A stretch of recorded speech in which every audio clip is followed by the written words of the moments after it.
삶을 살아가고 있는 중이에요. 지금 생각해도 어떻게 저에게 이런 일이 생겼는지 의문입니다. 솔직히 지금까지도 꿈을 꾸고 있는 것 같아요.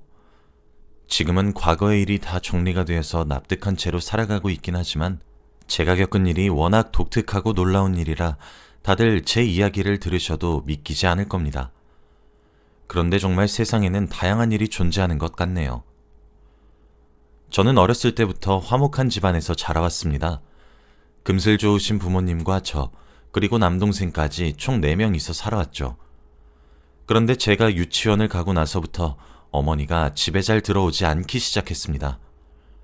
그때 동생은 많이 어렸기에 어머니의 손길이 많이 필요했는데 어머니는 동생을 늘 무시했죠. 항상 저만 챙기고 동생은 소외시켰습니다. 다른 사람들이 저희 남매를 보면 엄마가 같은 사람이라고 믿기지 않을 정도로 말이죠. 어머니는 항상 동생한테 차별 대우를 하셨고 옆에서 지켜보고 있던 저와 아버지가 많이 뭐라 했습니다. 착하고 바른 동생이 잘해도 혼나고 못하면 더 혼나니까 너무 마음이 아팠거든요. 그래서 어린 나이였던 제가 동생 대신에 화도 내고 했던 기억이 납니다. 아무튼 그렇게 어머니는 동생을 차별 대우를 하시다가 결국 집을 나가게 되셨어요. 항상 동생 놀아주고 밥 챙겨주는 건 저의 몫이었기 때문에 힘들진 않았습니다. 그래도 집에 엄마라는 존재가 없으니까 외롭긴 하더라고요. 어머니는 제가 유치원생 때부터 동생과 저를 차별 대우를 하시다가 제가 초등학생이 되고 몇 년이 지났을 때 집을 나가셨어요. 하루 이틀 뒤면 돌아오실 줄 알았지만 어머니는 그 뒤로 집에 오신 적이 없습니다. 아버지는 어머니가 돈을 벌러 잠깐 지방에 갔다고 했지만 저는 믿지 않았어요. 어머니가 힘들어할 때마다 항상 이혼하겠다, 집 나가겠다라는 말을 버릇처럼 하고 다녔거든요. 어머니의 그런 행동들 때문에 제가 또래들보다 조금 더 일찍 처리된 것 같기도 합니다. 어머니는 집으로 돌아오지 않으시니 아버지 혼자 저희 남매를 책임지셔야 했습니다. 항상 밤낮 없이 저희 남매를 위해서 일을 하셨고 바쁘신 와중에도 저희에 대한 관심도 끊이지 않으셨습니다. 새벽 늦게 퇴근을 하시면 자고 있는 저와 동생 옆에서 오랫동안 울다가 잠에 드셨어요. 일부러 자는 척을 한 적도 많았지만 아버지가 그렇게 힘들어하는 모습을 보니 어머니가 많이 원망스러웠습니다. 대체 동생의 어떤 부분이 마음에 들지 않아서 자식들을 버리고 갔을까요? 저는 조금이라도 아버지의 짐을 덜어드리고자 동생을 살뜰히 보살폈습니다. 제가 엄마의 노릇을 대신했다고 할 수 있죠. 그래서 동생도 저를 많이 의지했고 저희 남매는 사이가 아주 좋았습니다. 동생은 저 없이 살 수 없다는 말을 달고 살았어요. 그리고 저희 동네에 저희 집안의 일이 소문이 나고 저희 남매가 어른들에게 사랑을 많이 받았습니다. 일찍 철이 들었다면서 저희 남매를 동네 분들께서 많이 챙겨주셨거든요. 항상 저녁밥도 챙겨주시고 놀러도 데리고 다녀주시면서 다들 부모님처럼 대해주셨습니다. 그런 따뜻한 동네에서 살다 보니까 동생을 더 잘 보살펴줄 수 있었던 것 같아요. 그런데 아버지가 정말로 정이 많은 사람이세요. 어느 정도로 많냐면 주위에서 아버지한테 바보 같다고 말할 정도입니다. 아버지는 주위 사람들의 딱한 사정을 들으면 쉽게 넘기지 못하세요. 깊게 감정이입을 하시고 마치 자기 일처럼 헌신을 다해 도와주십니다. 다들 주위에서는 아버지한테 미련하다고 굳이 그렇게까지 할 필요 없다고 말리시지만 저는 아버지의 그런 모습을 보고 많이 배웠어요. 저와 동생도 커서 아버지처럼 저런 착하고 친절을 베푸는 사람이 되어야겠다고 다짐했습니다. 다른 사람들이 미련하다고 바보 같다고 아버지를 욕해도 저와 동생은 아버지를 늘 응원했어요. 저희한테는 슈퍼맨과 다름없었거든요. 그렇게 저희는 커서 금방 성인이 되었습니다. 그동안 정말 힘들고 다사다난했지만 그래도 저희는 희망을 잃지 않았어요. 저와 동생은 정말 남이라고 해도 믿을 만큼 닮지 않았고 성격도 정반대입니다. 어떻게 똑같은 뱃속에서 나왔지 싶을 만큼요. 동생과 저는 하나부터 열까지 맞는 구석이 없었습니다. 그래도 핏줄이고 남매라는 거 하나로 맞춰가며 살았죠. 아버지는 저희가 커갈수록 돈벌이가 더 부족하셨는지 결국 해외로 가서 일을 하시게 되었어요. 정말 멀고 대화 하나 못하는 곳에서 어떻게 사실까 걱정이 많이 되었지만 끝까지 저희 남매만 생각하시며 비행기를 타고 먼 곳으로 가셨습니다. 주기적으로 한국으로 돌아오시긴 하지만 그래도 거의 저와 동생 둘이서 산다고 해도 무방하죠. 저와 동생은 성인이 되자마자 일을 시작했어요. 남들은 대학교를 가면서 열심히 공부를 하지만 저희는 생계유지가 제일 급했거든요. 아무튼 저와 남동생은 나름 만족스러운 회사에 취직도 성공했고 이제 점점 생활이 여유로워지게 되었어요.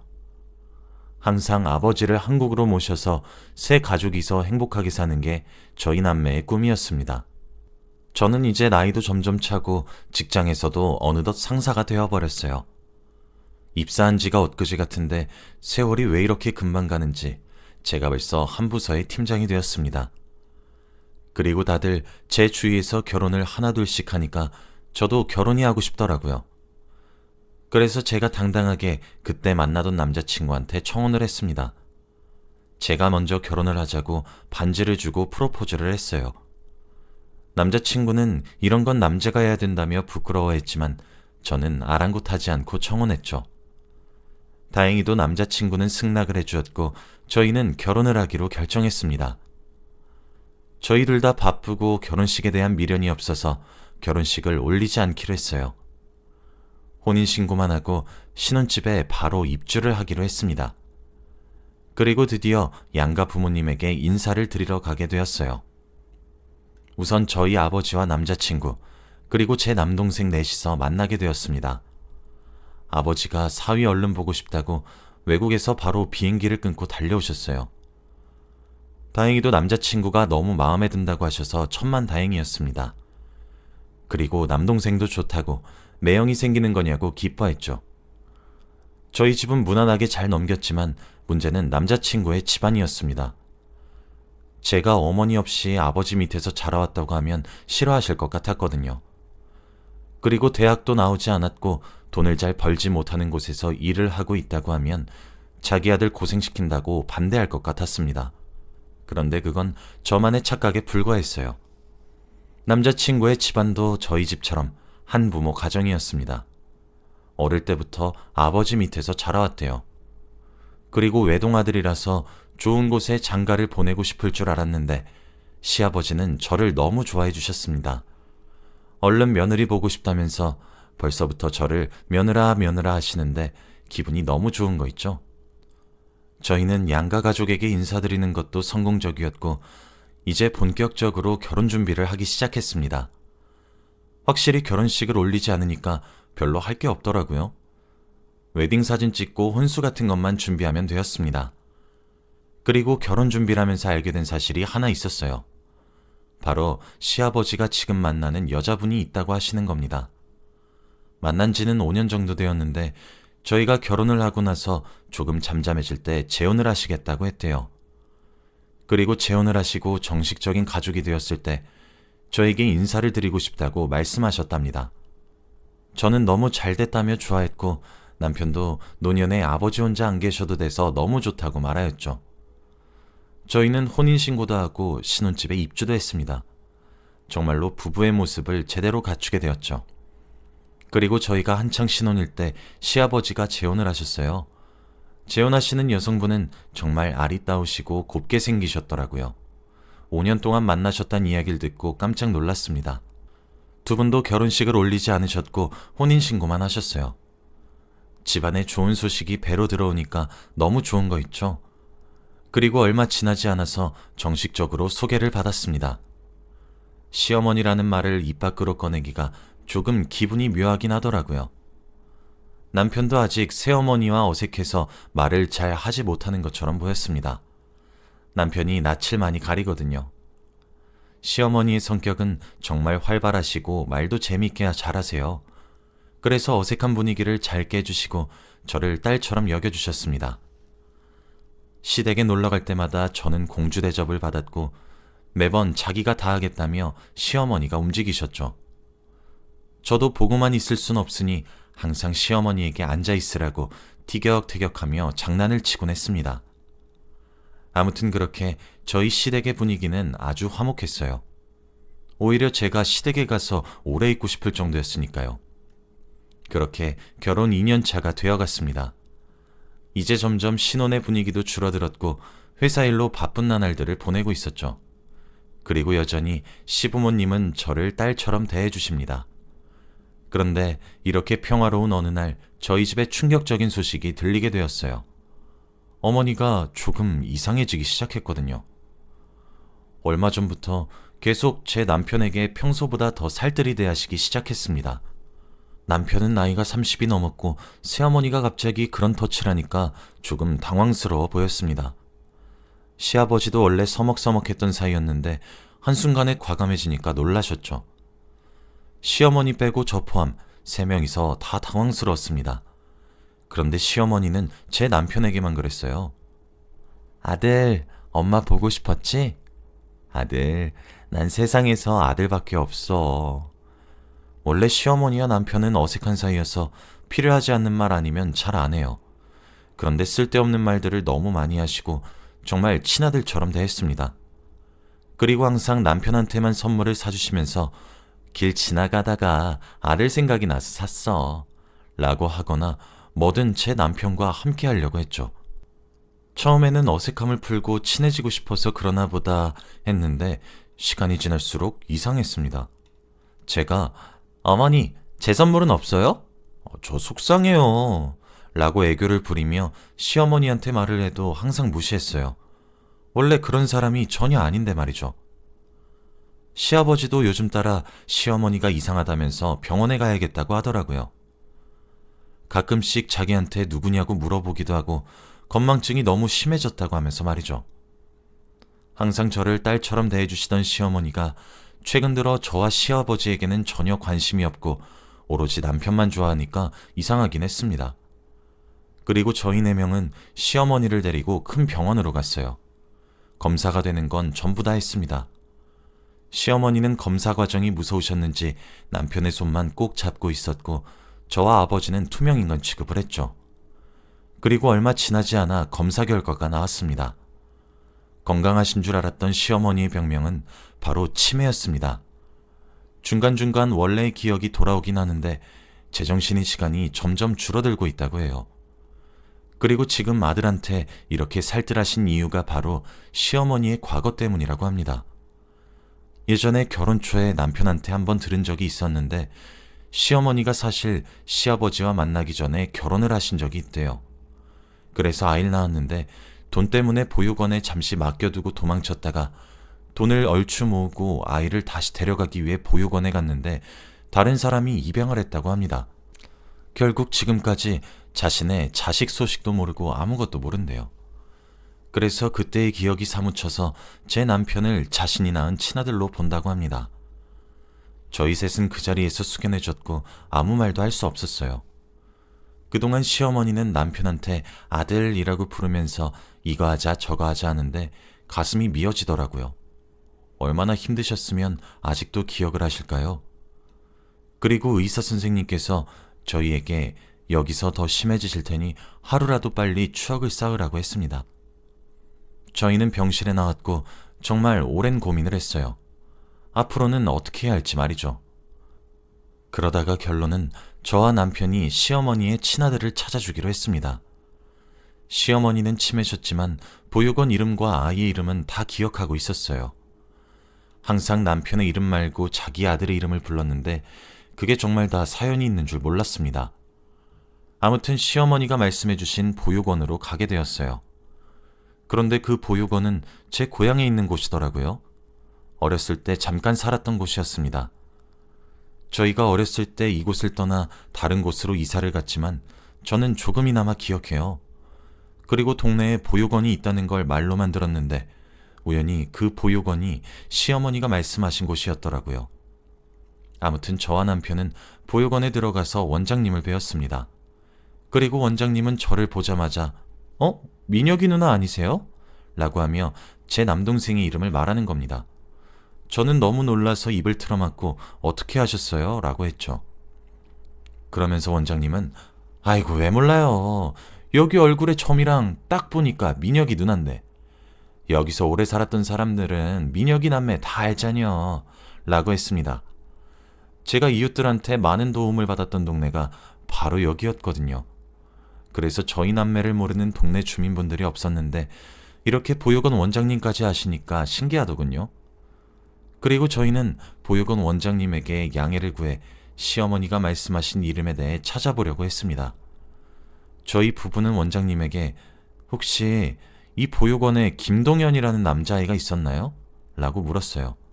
그런데 원장님은 갑자기 당황을 하시더니 동현이? 무슨 소리 하는 거야?